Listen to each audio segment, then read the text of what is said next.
Just start again. Okay, fine.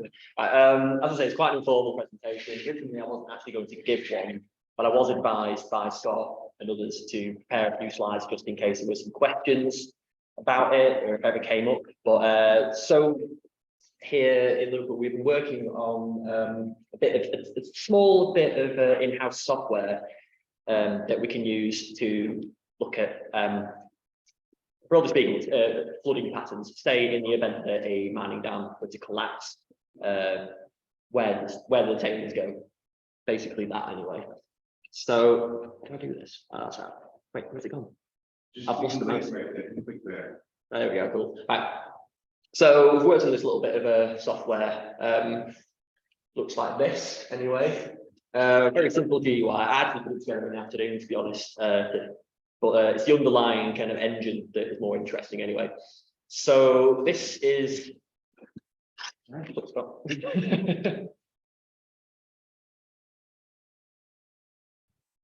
yeah, you happy now? Yeah. Cool, okay, fine. Right, so yeah, so this is what it looks like anyway. So this is based on the Google Earth engine anyway. It works exactly like Google Maps. You can move around the world, anywhere in the world. You can have a look at it works the same way as Google Earth anyway.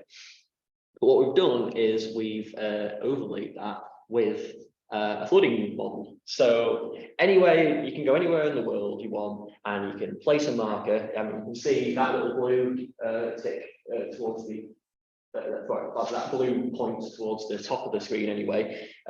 Click that, and it will just basically flood the area based on the parameters on the right. So you've got particle number, which is broadly speaking the resolution of the simulation.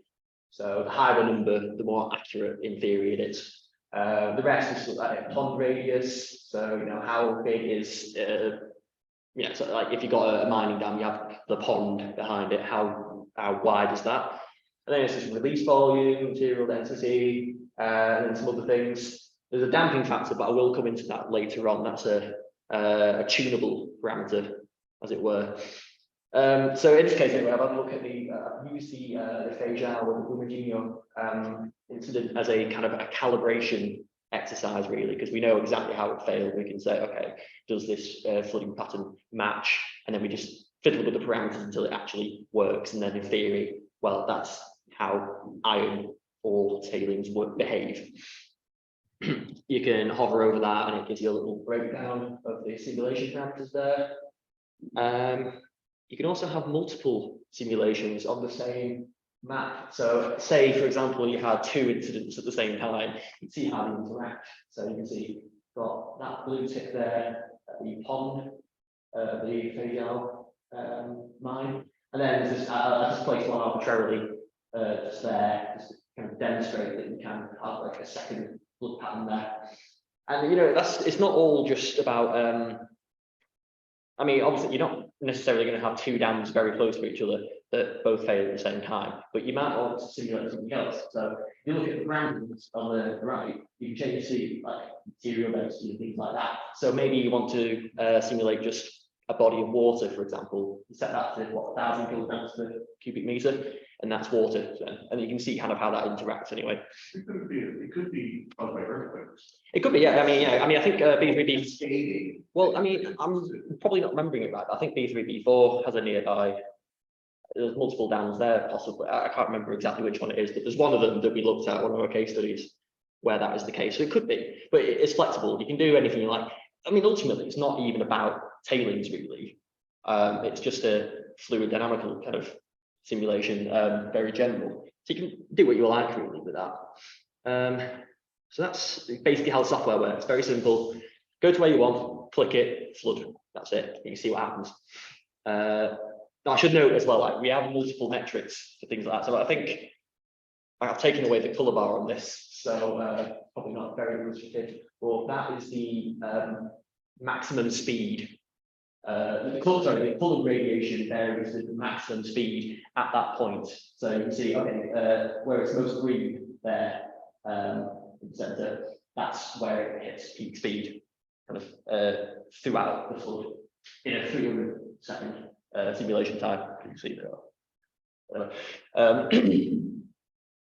we have multiple metrics. So you can look at things like, you know, velocity, the energy, the depth is quite important, I'd imagine, for, you know, inundation and things like that.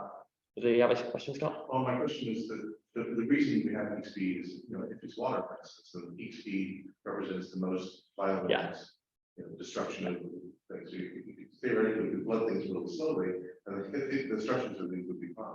I mean, like this GUI as well, it's just something basic I slapped together. You actually have all the information you want. So you have the speed over time as well. It's just obviously for, you know, for demonstration purposes, it's easy to show speeds and things like that over the time frame that you've specified. So that's how it works anyway. Very, very basic. That's how that works anyway. We have a client server set up. I keep calling it the Echo server, but I think that's probably an abuse of terminology, really. But essentially, we have a server which runs simulation code, and we have the client, which is anything you want, really. So the example I gave there, like I said, that GUI, that was just a very basic demonstration. Really. I put it together in the afternoon. But it could be anything. It could be on mobile. It could be automated as well. Like you could have something query server for simulation results over like swept parameters and things like that. So if you want to do, say, a Monte Carlo analysis, that's doable as well.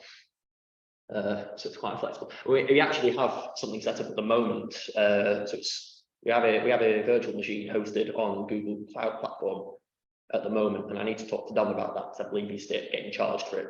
So, but obviously you can put it anywhere you want. And I think for most of the demonstrations that I've done, I think I just ran it locally.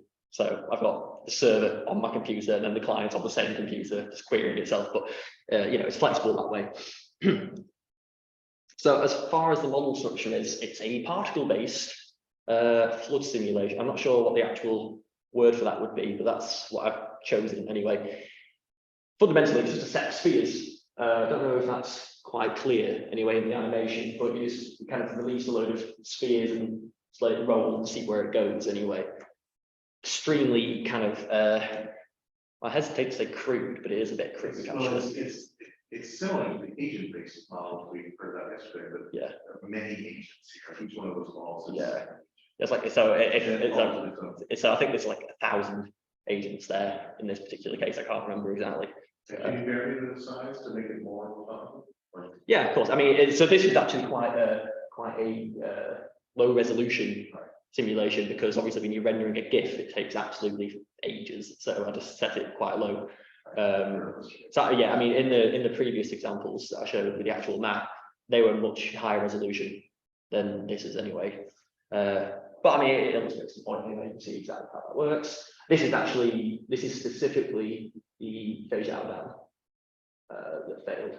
And you can see, like in the corner, you can see actually some of them get stuck in the pond, which you'd expect. Not all of it's going to recount. Like I said, it's quite low resolution, so it's probably not that illustrative of an actual dam break, but it shows how the simulation works anyway. Broadly speaking, the simulation is broken into 3 components. That is the kinematics, the terrain model, and the collision model. The collision model is actually kind of 2 models, but I digress. We'll get into that too much, I don't think. So as far as kinematics go, very simple, just, you know, basic kind of high school physics really.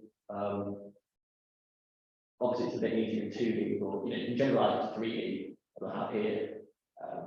Essentially, just a ball, a sphere, a particle in free fall that can rotate.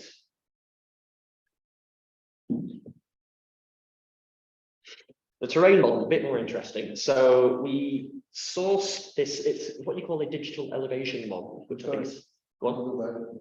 How do you simulate the collision between particles? Oh, that's I'm coming up to that. I'll explain that in detail. Don't worry. Yeah, it's well.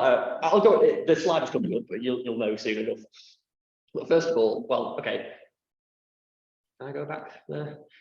Yeah. I can't see the mouse. Well, it's also on the screen in front of you. Oh, down. Oh yeah, I see.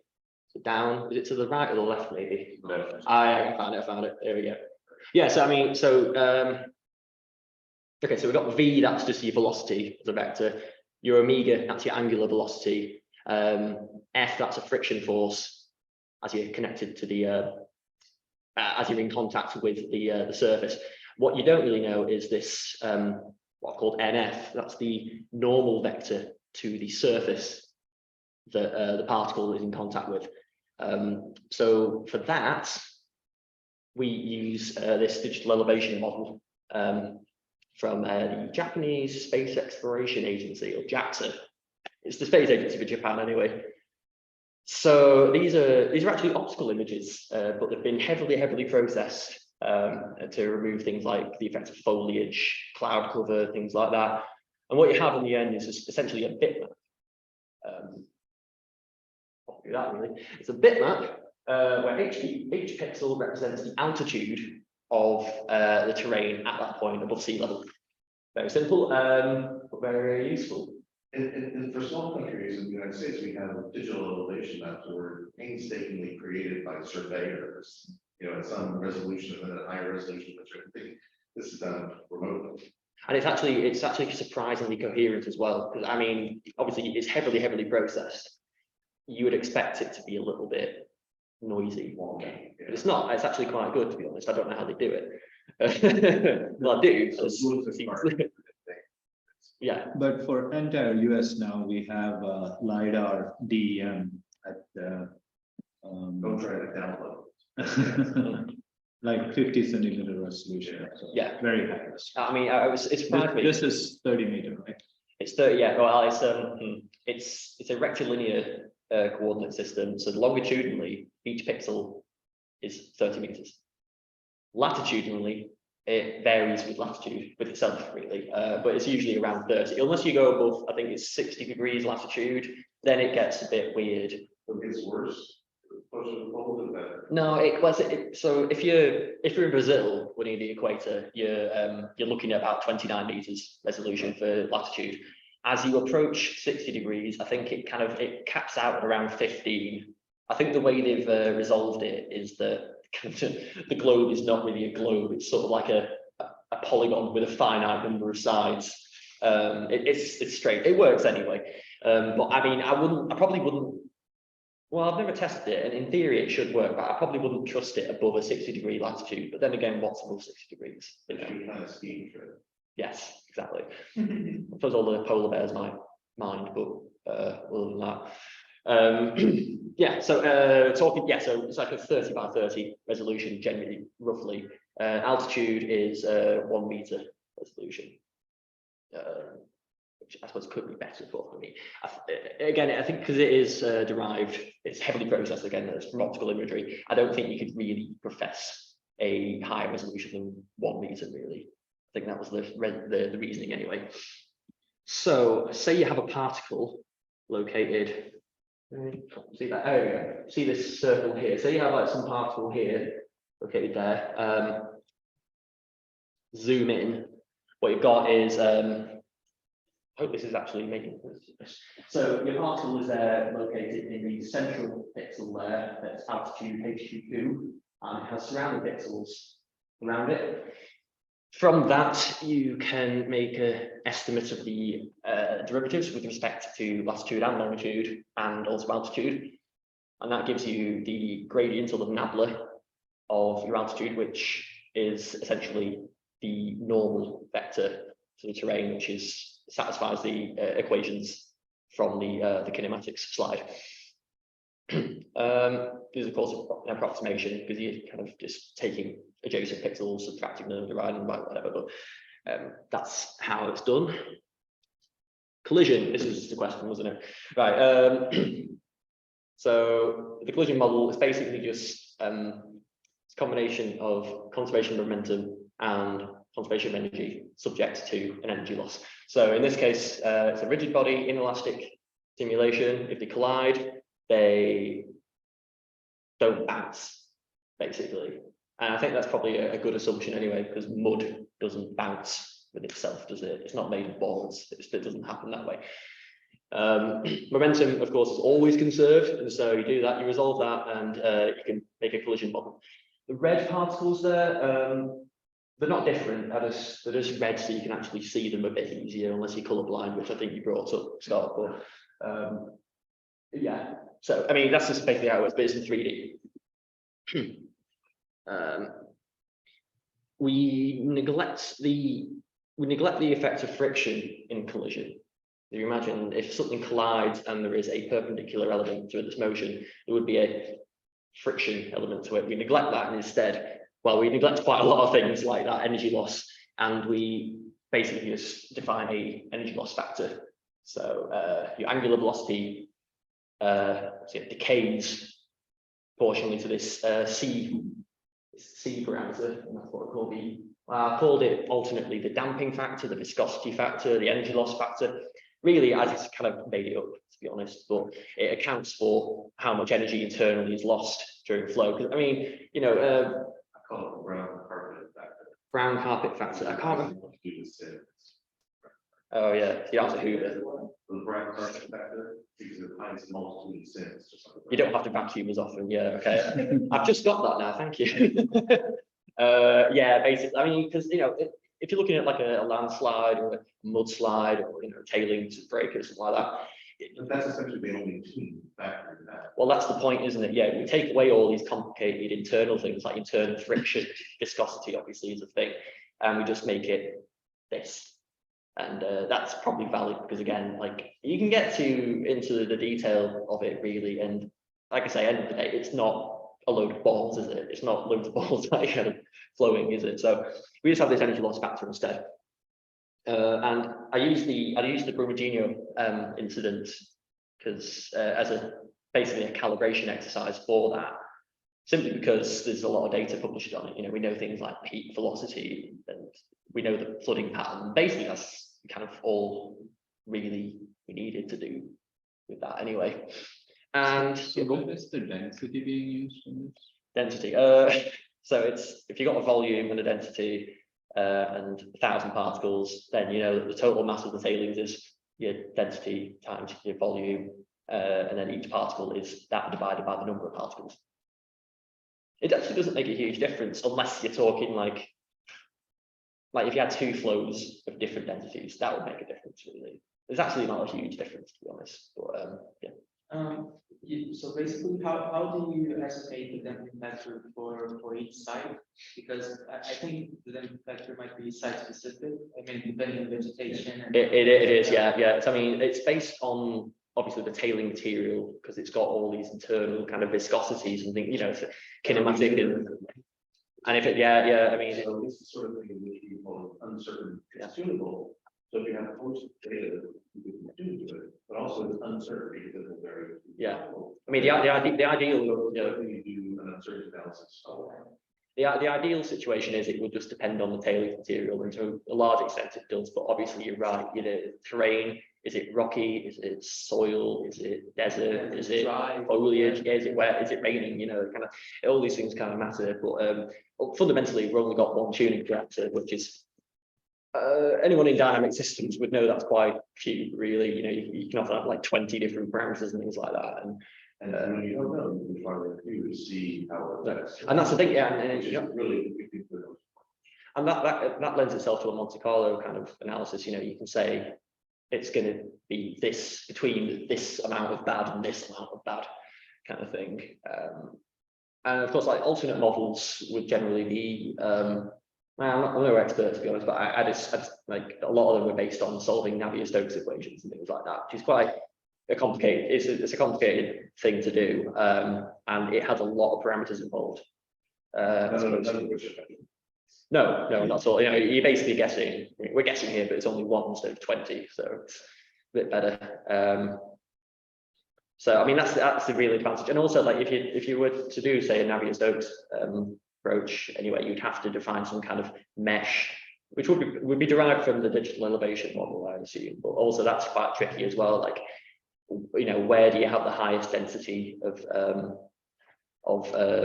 vertices and things like, you know, it takes quite a lot of training as well to do that sort of thing. You know, if you speak to like Rennie Steele or something, he's gone now, isn't he? But anyway, talk to any of the fluid mechanicists around here, and they probably talk for hours and hours and hours about how you condition these things, and they're quite expensive to, well, expensive. So they're computationally expensive to to do as well. And this is, well, it's not cheap, I wouldn't say, but it's certainly a little bit faster, I suppose, than that sort of thing, just because it's so simple.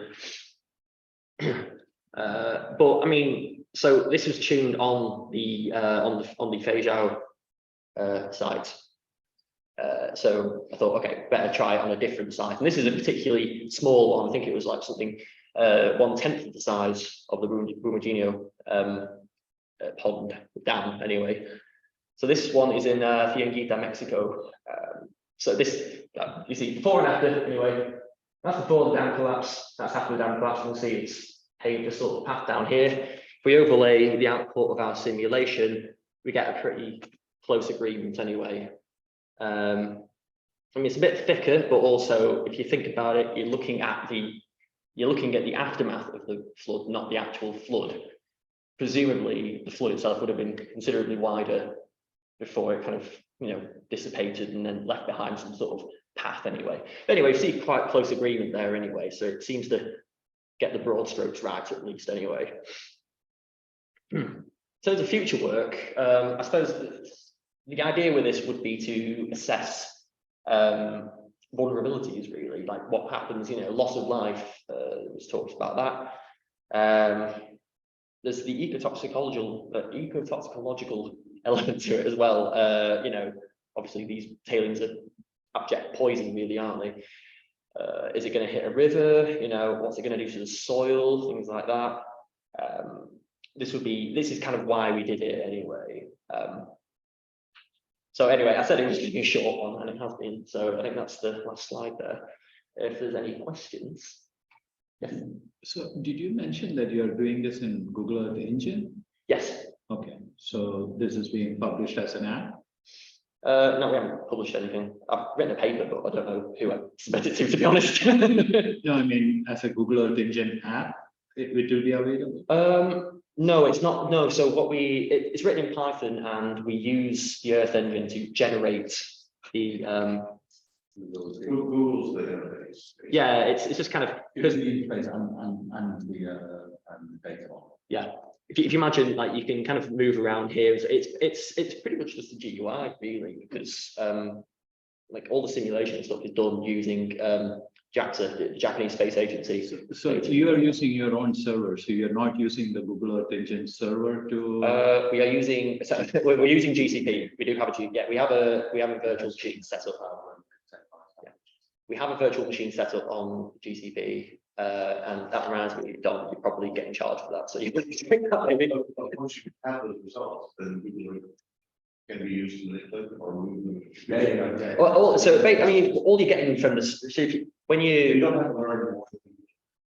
yeah, I mean, all you're getting when you, so your client essentially just takes a set of simulation parameters, material density, volume, things like that, you know, and it just sends it off to the server. The server does the compute computation, and all that's actually sending back is a HTML string that is the map, and that HTML string is generated using Google Earth Engine. But it's portable, so you can just install on any platform as well. Yeah. So, but you're aware of Google Earth Engine? Well, that's what we're using. That's what we're using. Yeah. No, But no, we're not. no, you're not. Is it? I thought Earth Engine was what made the. So, yeah, we are. But it's not, manipulating maps. What is it? We're not manipulating maps. No, you don't need to. You can actually run this whole thing on the Google Earth Engine itself. So you don't need to have a server. That's correct. And then you can publish this as an app that is open source, so everyone can utilize. Yeah. Do they not charge you for it? No, Or yeah, you can actually, for nonprofits, nice. universities are non-profit, right? Sure. In Well, UK. I'm hoping to retire on this. But no, that interested, I wasn't aware of that. Yeah. So the cost model for the cloud application really cheap anyway, it's some cost model. But there is a cost there. Yeah. So, yeah. So I think originally we planned to have it hosted on the our computing cluster at the risk. Yeah, HQ. I mean, there is a security issue. I mean, maybe terrorists don't attack you where you are, but I'm nervous about bad actors. Because when you publish it broadly, let everybody access it and use their servers to do the computation, then you empower people. And I want to empower citizen scientists, but I don't want to empower citizen terrorists or citizen bad actors. And that's a very delicate issue. So it's something to think about. I'm not saying we shouldn't do that, but it's something to think I mean, in terms of security, it's basically none. It's just anyone can do what they want with it really at the about. moment. Which normally, you know, unlike that damn scientist, and I use the N in that case. I don't think that there's much damage you can do, but I would hate to be the guy who said I thought there wasn't much damage you could do. Yeah. I mean, to be honest, you could for a lot of these things, you could actually just run them locally. It works the same way, you know, just your server and your client are the same machine, kind of thing. Yeah. What we found, we are doing currently a project helping rural communities in US to do flood modeling, so that when we are setting this up completely on Google Earth Engine, the advantage that we see there is that now the communities don't need to have any high-end computing power. They can do it from their iPhone. I actually think that the virtual machine we have set up as well isn't particularly highly powered either. It's like a dual core kind of, it's not even that much to be honest, but it's enough.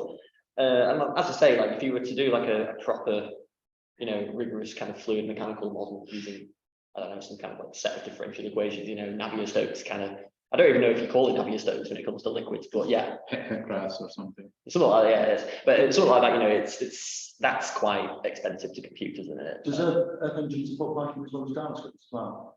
Sorry, Can you write Python code in Earth Engine as well, or is it just JavaScript? it's all JavaScript, but There's a Python API. there is Python API. Yeah, so, and you can still host Python code on there as well. Yeah.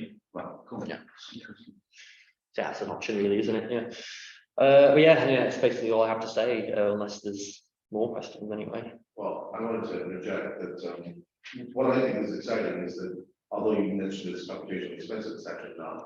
So not compared to what you expect. No, of course, no, it's extremely lightweight compared to most others, yeah. And it's one sort of parameter that you really didn't know anyway, but it's subject to uncertainty analysis becomes possible. The uncertainty analysis becomes possible. So you run not just one simulation over and over, because there isn't just one simulation. It depends on a whole host of factors that are really different in different situations. So you run a whole bunch and you have not a predicted path, not a deterministic predicted path, which looks like it's, but rather a suite of them. And it's really any one of those can be the truth. So you really have to be modeling the whole ensemble. That's, I think, the most important part. And you can do Newtonian in a comprehensive way. And the interesting bit, I think, actually, is being able to do the statistics on top of that one. So you don't just get an innovation pattern, you get a likely area from a likely area. We have tons of simulations on cloud from just swept parameters really, you know, varying, you know, the resolution and release volume. That is true, actually. We have loads of that. It's a slight part that there's only one parameter, because there are. Yeah. Well, in theory, these are physical parameters though, aren't they? That you can say, okay, we know the density of iron tailings is approximately what 1594 kind of thing. So whatever. But yeah, the one. There's all the numerical. Yeah, I mean, I think the one kind of imaginary factor really is this energy loss factor. It's the combination of all the kind of internal frictions But and it's still a things like very that. that's whose uncertainty remains tunable, but also explorable. Yeah, and like as a demonstrator as well, like this was tuned on the Brumadinho incident just because we had loads of data for it, and then applying it to Fiendita, Mexico, which was a very different kind of size and completely different country. So I don't know if that really makes a difference. And it works. Yeah. Well, sorry. Yeah, they speak a different language there, and that affects the flow patterns in such and such a way. But we see it's in good agreement anyway in terms of that. Well, it's after all, it's gravity, you know. It's gravity, yeah. I mean, you brought it as well. Like, I don't think the density actually makes a huge difference because it's just gravity. You know, what's the mass matter? It makes a bit of a difference, but it's more kind of a numerical oddity, really. I think at that point, rather than anything physical or meaningful. Well, such you can check. You know, You can check. you can check. See. Yeah. Some engineers familiar with, isn't it, like simple heuristical models you usually outperform even the most sophisticated ones. I mean, yeah, it's what to say about PID control is that the best controller in the world is a P controller. That's it, just it's proportional kind of thing. they don't just do it usually, they do it every day. And the reason is, you talk to the hydrogeologists, and they talk about their spherical plumes underground. Spherical plumes? Why are they spherical? Because we don't have the data, that's why they're spherical. There's plenty of spheres in this anyway, that satisfies you anyway, but, yeah, so, yeah, kind of, anyway, it's in good agreement anyway, with other cases, you know. Can you estimate the volume inside of the fiber cable? Well, it's an input to the simulation. You'd have to, in theory, know how much is released. You tell it how much to release. So I suppose that is, again, it's not just, it isn't, as Dom says, it's not really just one parameter. There's a few, but the one, those all have physical meaning. Volume has physical meaning, things like that. And so, in theory, you're probably going to have an idea of what that is. Well, but you don't know, if it's an old dam, you maybe don't know at all, right? No. The exterior is very, very deep, very good lakes, and you can't tell by the surface area. Sorry, does it change a lot if you change the damping factor? Let's say you go from It changes. 0.04 It does change like quite a lot. 400. Yeah, so it changes quite a lot. So if for example, so this is at 0.04, which is what I've determined to be about right for iron tailings in most cases anyway. Lost the mouse again, there we go. If I set that to 0, you'd end up having, it would act a lot like an inviscid fluid, sort of think like liquid helium kind of thing, like creepy, it would creep over things that it wouldn't normally be able to, so you'd probably get like flows here, and flows there. Yeah, and if you set it too high, then yeah, and then the inverse of that, the inverse of that is that you set it too high and it just doesn't. It's like it doesn't move. It's like pitch, you know, it just kind of, you know, just doesn't really move. So did you establish then a range that they should use for? Yeah, I determined the theory.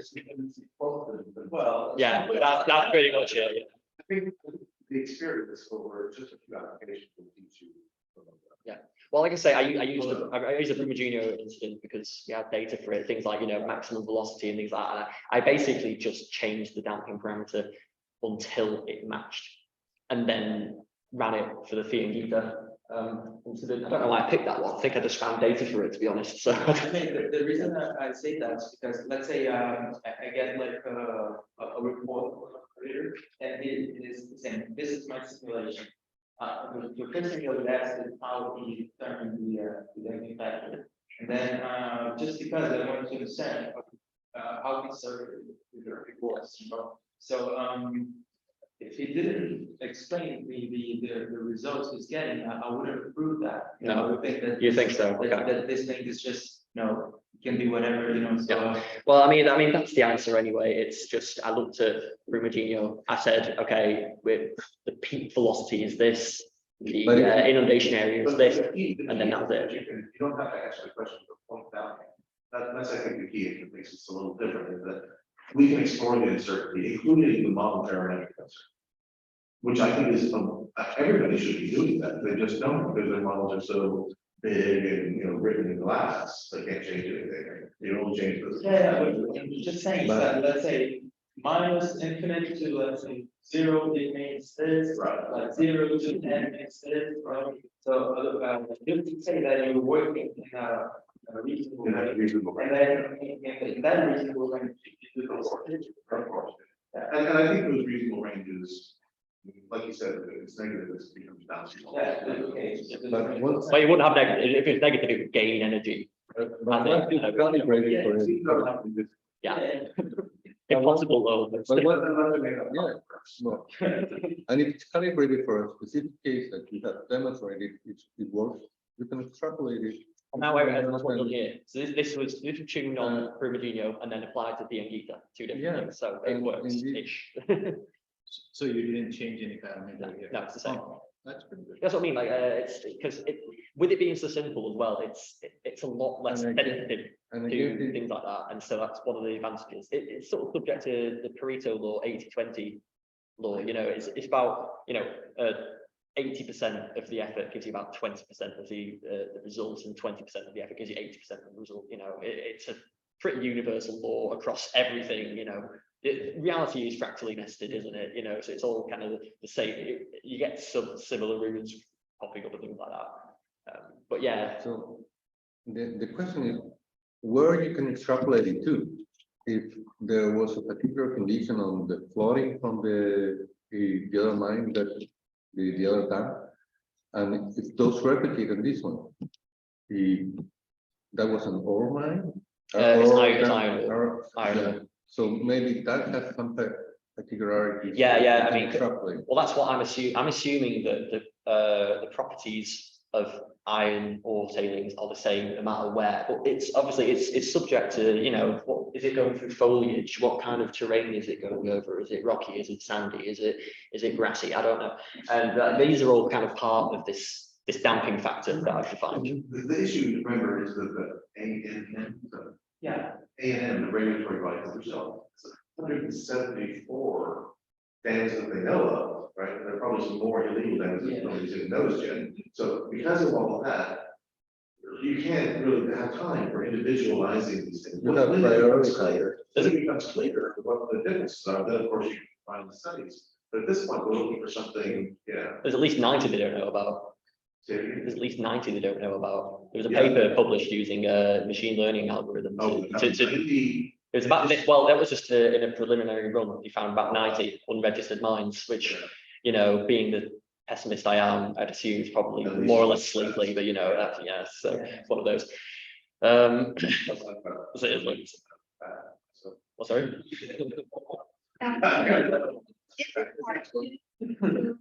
Apply it to other regions? No, not at all. Like if you, so Well, maybe that 9-story structure. I was thinking, if we could take a look at each of the 7 dams around. Yes. Because to Well, see if- what happened. I mean, I did actually want to do a live demonstration of this, and Scott convinced me not to, because you never do that in a presentation. But this application here, the imagine you can drag this around, you can look around the whole world. Like it's just based on Google Maps or Google Earth or whatever it is. And then anywhere you click. So if I click this here, I can place a pointer here. When I You are click, so close to macacos that it's kind of tempting. well, it is. We had macacos in mind actually when we were making this as well, because I think that was one of the original Yeah. kind of. And macacos are supposed the same kind of soil and same kind of minerals, Yeah. because it's exactly the same region. Yeah, but I think, well, I mean, yeah, but what? Yes, if one break, what's the effect in the city? Because I think B5, that's huge, and they come straight into Las Vegas basin. What happened to macacos disappear from the map? Probably. So yeah, I mean, I don't have any pictures of that, but yeah, I mean, so you can see, you know, like, you know that you're hitting, you know, a really high velocity here. There's no color bar because I guess I disabled that for some reason, but there isn't usually a color bar telling you exactly how fast it is. So you could say, I mean, I can't remember off the top of my head, but this particular flood hit a very, very high velocity. I think it's something like 30 meters per second, which is, you know, can't convert that to miles per hour, but it's very fast anyway. That's like peak as well. But you can say like, okay, as soon as you get to that place here, this is where you're getting like a really, really high velocity. And in theory, then you can apply that to vulnerabilities, you know, loss of life models. And I mean, one thing I was quite interested in is the ecotoxicological elements of it, you know, because Scott's in the past worked on software that can model that, and I've been working on converting that to Python as well. That would be, you know, after the flood has happened, the damage and loss of life. Well, there's still ongoing effects, agricultural and ecological effects, just from the deposited heavy metals. We collected when we went there, we collected 2 buckets of the mud to Ricardo and Right. did their toxicological test. He shows it's impossible for a worm to live into this mud. Then it's impossible if you don't actively do something to recover vegetal It life. would just bear it until it reaches the road, which would be decades. But I mean, obviously, I mean, Ricardo's work with worms is worm work, as it were, would be quite useful for calibrating that sort of. Well, it's what you need, isn't it? No, because there, the fraternity is 0. Yeah, It's quite easy, actually. yeah, I mean, it's like that, well, it's like that gold sign, I think. Talking about some more subtle Yeah. things, or there's Yeah. a 50% reduction. Yeah, and also you've got like a really clear cut case, like the one in Romania, the gold cyanidization kind We of kind of link, calculated. just it killed everything. To water, to blood, and show that it passes so quick that no vegetable life can. Yeah. So you just set it, that one's quite simple, 0, yeah. But, Even just with the leachate, even removing the deposits may not be enough. but as I say, like you can, you can find multiple points anyway as well, which is quite useful, and they don't necessarily have to be made of the same material either, because every time you click one of these, blue markers here, it does a simulation based on these parameters, so you can change these for different things. So, like obviously, I've got these two here. I keep pointing at the wrong thing. Yeah, so I've got 2 different points here.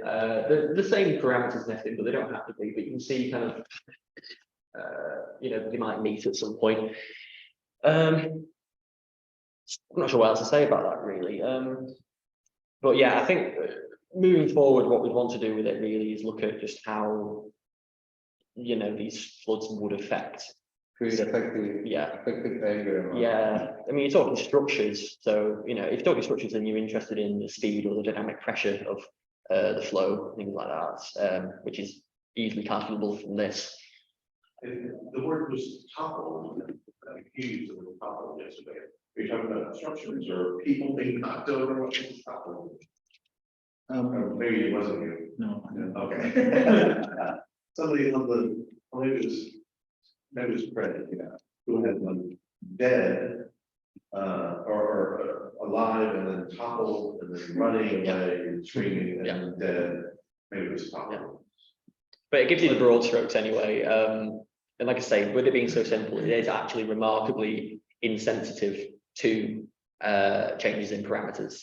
It's quite predictable. You decrease the energy loss factor, it becomes wild, it goes everywhere. If you increase it too much, it doesn't go anywhere. And it seems to be transferable across sites as well, like I say, between Feijão, between Fianguita. And how about users? Is it transferable among users? Well, that's impossible to do in software development. You can't account for It it. must always be the help. When I was doing a PhD with Jaguar, I heard this story, and they had this test driver who they were testing this dynamic pedal model, basically. Being dynamic, it had a resonant frequency, and it kept failing. What had happened is every time the test driver was a fan of Tina Turner, whenever Tina Turner came on the radio, they would tap their foot in rhythm with it, and the rhythm just so happened to be at the resonant frequency of their dynamic pedal model. You can't really. Tina Turner kills another. Yeah. And obviously, if you're calibrating an engine or something like that, you can't account for the driver, can you? It's like it could be some boy racer, it could be like someone's grandma or something like that. And they're going to drive very differently. One of the reasons I quite like the idea of self-driving cars, because then that's very easy to calibrate, then, isn't it? But people, you can't trust people. This interface is quite easy. I mean, it is literally Google Earth, and the submissions, the choices, I think should really be hard coded to explore rather than a particular number. You can set it, but explore is a more reasonable option. And I think I've already done that together because there's quite a lot of internal parameters like collision friction and things like that, which I just deemed to be okay. It's a bit too detailed. It's all in there, but I just set it to 0 essentially. It's all explorable. even I could use it. That suggests that citizens, motivated citizens could use it to make predictions of what could happen. But it's as a wise man said, if people On the like. other hand, if you had malicious use too. Yeah, this is my concern. Yeah, if people, for example, simulate 2 dams at the same time or in a rain Right. during a storm, it creates a huge panic in the entire region. Well, there's something worse than that, because you can just, let's say you're using it properly and then you decide to change then refactor, right? Right. So you can, let's say in the end, you can just put the number that will fit your purpose, so you show that no damage is done to the community. Well, but that's the great thing about having it publicly accessible. You can be sure, yes, you can do that, show me your assumptions, and I'll show you my assumptions, and we'll compare, which is more reasonable. Yeah, Having a public dialogue, it balances the playing field, it reduces the asymmetry. yeah, I totally agree, but I think. But I'm interested in your word about malicious use. We need to explore this damping factor better, so that, it's clear that people who will not excuse it, in a sense. Well, okay, Well, we so- can, we can actually fix it as well, because if we calibrate it ourselves, which we can do using case studies, as I have done with this, we could get rid of. Well, Get rid of that. It publishes the parameters, right? So if you publish the parameters, then you can have a debate about what's correct, right? If you keep them secret or in some hard coded way, then that could never happen. So publishing is the first step, transparency. And the second step is, yeah, okay, make your crazy assumptions and see what you get. You get everything's pie in the sky. But I do what are fairly more reasonable assumptions. I get this devastation. What do you say to that, sir? I do share, So I do share your concerns a little bit, Leo. I mean, I've worked Because in. regulators kind of have access to the software or the tool. Exactly. So then you just get like picture, and just get that, that's all we get, Right. And then, That's the problem. yeah. Yeah, then- That's- I share your concerns. I mean, I've worked in software too long to trust people. I mean, people like Coldplay and vote for the Nazis. You can't trust people. So it's, So risk communication, so citizen empowerment is good, but also risk communication, you need to be able to. If we can release something like this and be comfortable about how it might be used, so that we don't have to say, okay, I didn't know that was gonna happen. 15 years from now, we want to prevent that from occurring, right? So risk communication, a usable software tool that's transparent, what could go wrong? Yeah, you can force companies to dialogue Yeah. and bring new evidences and. That was the thing I was going to suggest. When there is a disagreement and it depends on rent, then the response, the natural response to that is say, okay, now we have to fund some research to determine that rent. Because it makes a big difference, and we can't agree about what it's really likely to be, so that's I think the worst thing that and you happens can tell it's regulated. when, within operators, that they use risk analysis, so they can do, like, weird things rather than reduce risk. Yes. So they can just use it as a tool to say that they Massage. can still go on with it, Yeah. rather than, really try this reduction and. it needs investigation. But I mean, one of the advantages though, as I say, is its insensitivity to that sort of thing. It's not site specific. So if you did want to put a load of money into that study, into investigating this energy loss factor, this damping factor, whatever you want to call it, in theory, it's going to behave very similarly across sites once you've got that value. So if you can confirm that and you trust it, like you don't have to do it too often. You just do it once, basically. And because the parameters are published with that great result, then you can prevent people from massaging and, using their power that comes from the asymmetrical information to their advantage. Yeah, so you've got like, it tells you everything here, like what the parameters are. But if you hover over it, it kind of pops up with this anyway. It tells you exactly like where the dam is, what your parameters were, and things like that. I mean, if I had more time, I'd probably actually add more things in there, things like, inundation area and predictions of, well, peak velocity, I suppose is I mean, quite an I think important one. most of the parameters are quite understandable, except for the damping factor. That's the only way. It's arbitrary. That's it. It's Yeah, imaginary. Yeah.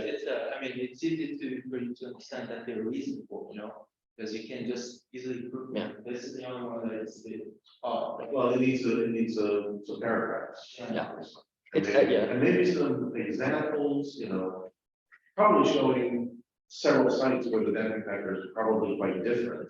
Yeah. yeah. would It, be sufficient. it probably, if you looked at different, especially if you looked at different types of ore, I think that's where you'd find the biggest difference anyway. So this is all iron, both the Ingida and Brumadinho were iron ore mines. I wouldn't trust it with other. I mean, maybe it isn't even that sensitive. Again, it's insensitive to this sort of thing, more or less. So maybe it actually, because density would change, I suppose, but then that's a physical parameter. Is that, I mean, everybody has this idea that gravity takes us all downhill, but we don't know how much of this, and this allows you to find out. I mean, so we don't know now necessarily what it is, but we can find out pretty easily. Check. It behaves And consistently. you have this Yeah. usable tool but doesn't take a bajillion years to execute, doesn't take a genius to operate. It behaves consistently. I think that's the thing, because I mean, as I said, you know, if you were to do an actual proper fluid mechanical thing, that is very skilled work that, you know, you spend a lot of time conditioning that each case as well. You wouldn't be able to just transfer it across, would you? And there's meshing, which is an absolute nightmare. So it kind of saves a lot of time. Yeah, but I mean, like you say, Leo, it does need investigation. You'd have to set that parameter carefully, because as I did it, it was basically just matching it to the Bundesliga. We've gone a bit past, we started a bit later, we've gone a bit past, sorry.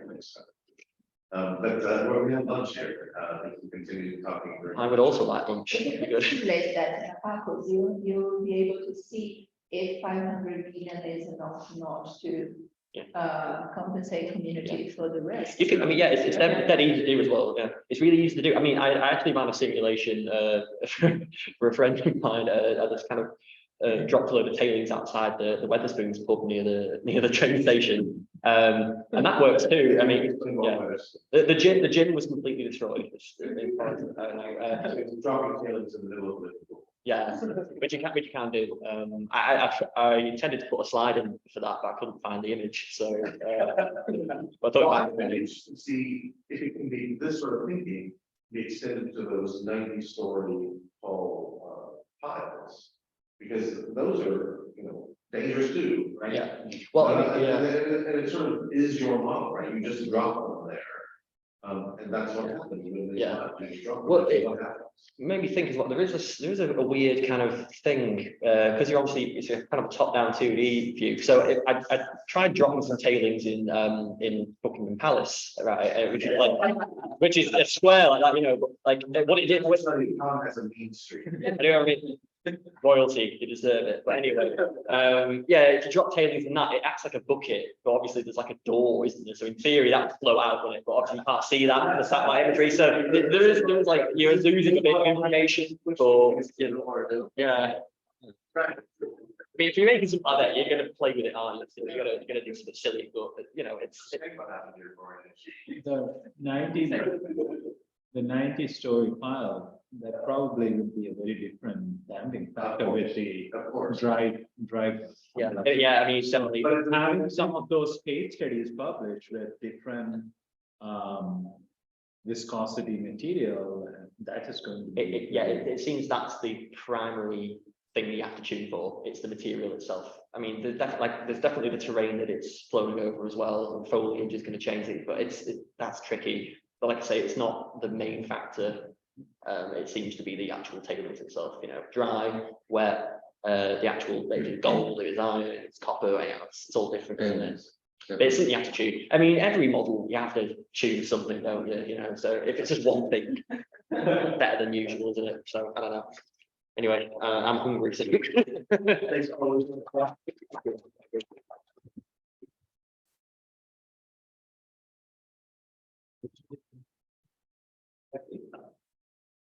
Oh, and before you all leave, we should